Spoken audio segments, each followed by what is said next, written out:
March 1992. Mike Tyson walked into Indiana Youth Center wearing handcuffs as inmate number 9223335.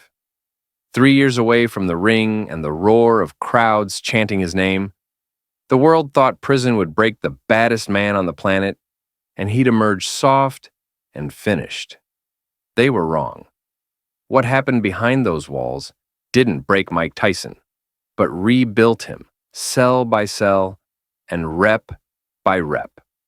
When he walked out in 1995, he wasn't the same fighter, but something more dangerous that prison had created. This is the story of how the darkest chapter of his life became the birthplace of his greatest power. Before prison, Mike Tyson was invincible at 20 years old as the youngest heavyweight champion in history, with 37 knockout wins in his first 40 fights. He moved through opponents like they weren't there as bones broke and careers ended.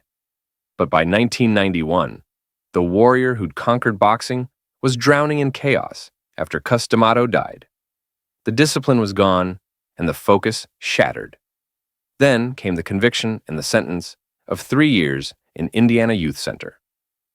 Iron Mike became inmate 922335 on March 26, 1992. The prison had cold concrete and steel bars, with 23 hours a day in a cell barely bigger than a boxing ring corner. No more mansions or Bentleys or the intoxicating poison of celebrity. Just Mike alone with nothing but time and the wreckage of who he'd become. The first weeks were hell as withdrawal from the chaos hit him. The silence was deafening after years of running from himself and drowning his demons in excess. Now, there was nowhere to run. He could either collapse or rebuild, and Mike Tyson doesn't collapse. In prison, Tyson discovered something he'd lost, which was structure. Every morning at 4:30, he was awake before the guards, doing 2,000 push-ups and 500 dips and 800 squats. No weights allowed in his cell, so he built his own torture. While other inmates slept, Tyson transformed his cell into a laboratory of pain where his body became the experiment. Every morning, he pushed it further with bodyweight exercises that would hospitalize normal men, becoming his meditation. But the real transformation wasn't physical, but mental.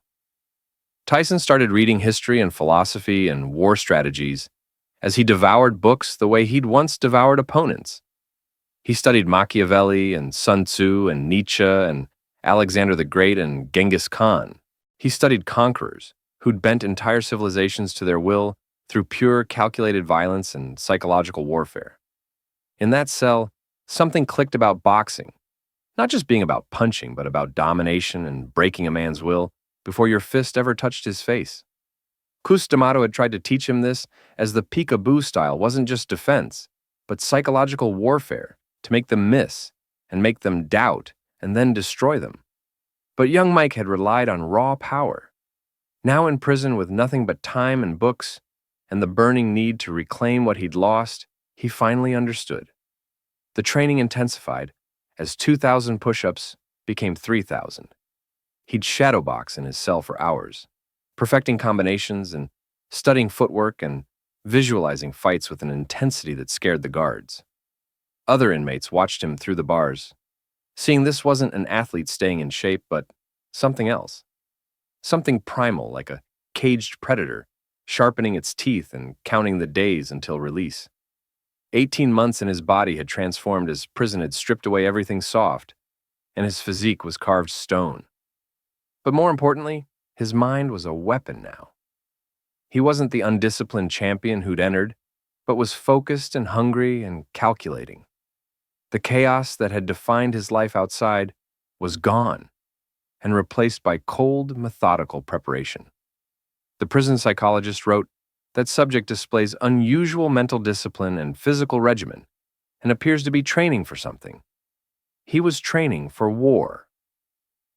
March 25th, 1995, after serving 3 years, Mike Tyson walked out of Indiana Youth Center. As the media swarmed with cameras flashing and questions flying, everyone wanted to know if he was finished or could still fight, or had prison broken him.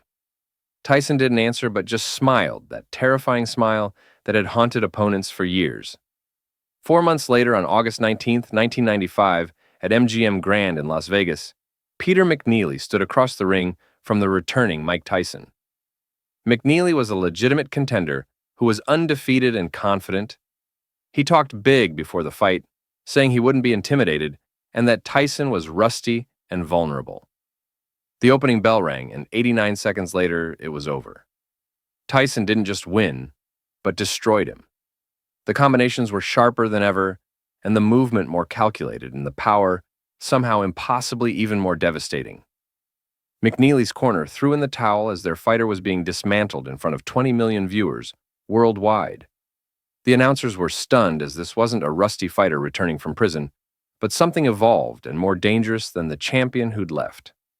Over the next 18 months, Tyson steamrolled through the division. Prison didn't destroy Mike Tyson, but saved him. Those 3 years stripped away the chaos and forced him to confront who he was. What emerged was a fighter who'd found discipline and focus. The world watched a champion fall, but they didn't see him in that cell, rebuilding himself piece by piece. Sometimes the cage doesn't trap you, but sets you free.